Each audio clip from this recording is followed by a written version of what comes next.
Hai Sobat PPG, pada kesempatan kali ini kita akan membahas pembelajaran berdiferensiasi, demonstrasi kontekstual topik 2. Tentu saja masih bersama kami, kelompok SMP Negeri 7 Malang, yang terdiri dari Nurzihan Zahri Zaman, Rita Setiawati, Ridiah Mayulfiana, Lutfi Nurosida, dan Siti Komaria. Baik, kita mulai pembahasannya ya. Sebenarnya apa yang kalian ketahui tentang pembelajaran berdiferensiasi? Nah, pembelajaran berdiferensiasi merupakan pembelajaran yang dikembangkan untuk merespon kebutuhan murid dalam belajar yang berbeda-beda, meliputi kesiapan belajar, minat, potensi, atau gaya belajarnya. Berikut terdapat 4 aspek pembelajaran berdiferensiasi. Yang pertama, konten. Yang kedua, proses. Yang ketiga, produk. Dan yang keempat, lingkungan belajar. Nah, kali ini kita akan membahas mengenai salah satu aspek pembelajaran berdiferensiasi, yaitu aspek lingkungan belajar. Yuk kita simak. Lingkungan belajar adalah suatu kondisi, pengaruh, serta rangsangan yang berasal dari luar, yang memberi pengaruh pada peserta didik, di mana hal-hal tersebut meliputi beberapa hal, seperti pengaruh fisik, sosial, dan intelektual. Lingkungan belajar dapat mengoptimalkan kondisi kelas secara fisik maupun psikologis. Kondisi kelas yang mendukung pembelajaran akan membantu peserta didik untuk belajar sendiri maupun secara berkelompok. Selanjutnya, kita akan membahas tujuan diferensiasi lingkungan belajar. Suatu pengelolaan lingkungan belajar atau pengelolaan kelas dilakukan melalui proses perencanaan, pengorganisasian, pengaktualisasian, serta pengawasan.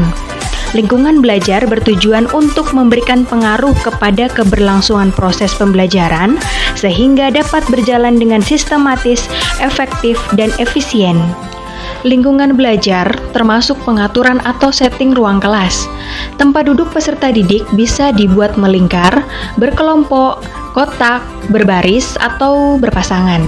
Beberapa contoh setting ruang kelas yang bisa dilakukan untuk berbagai jenis aktivitas pembelajaran antara lain kotak, berbaris, berpasangan, berempat, lingkaran, atau berkelompok. Yang pertama, kita akan membahas setting ruang kelas berbentuk kotak. Nah, setting ruang kelas berbentuk kotak ini dapat digunakan untuk pengajaran langsung, pidato oleh peserta didik, untuk penampilan presentasi PowerPoint. Kemudian yang kedua, berpasangan. Dapat digunakan untuk mempersiapkan tugas bersama, saling mengoreksi pekerjaan rumah, menjawab pertanyaan bersama, dan praktik keterampilan verbal atau percakapan. Adapun setting ruang kelas yang ketiga, yakni berbaris, bisa digunakan untuk bekerja secara individual dan juga pengujian. Dan yang berikut, berempat, bisa digunakan untuk berkolaborasi dalam suatu tugas, melakukan pekerjaan rumah bersama, dan mempersiapkan pemahaman peran atau kerja kelompok.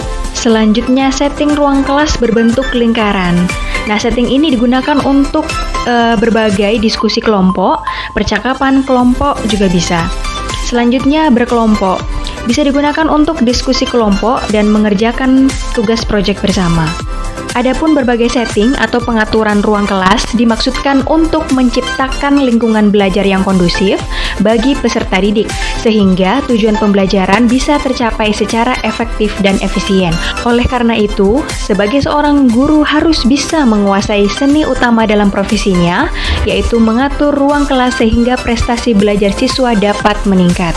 Adapun langkah diferensiasi lingkungan belajar, yakni terdiri dari 1. Memetakan kemampuan dan kesiapan peserta didik.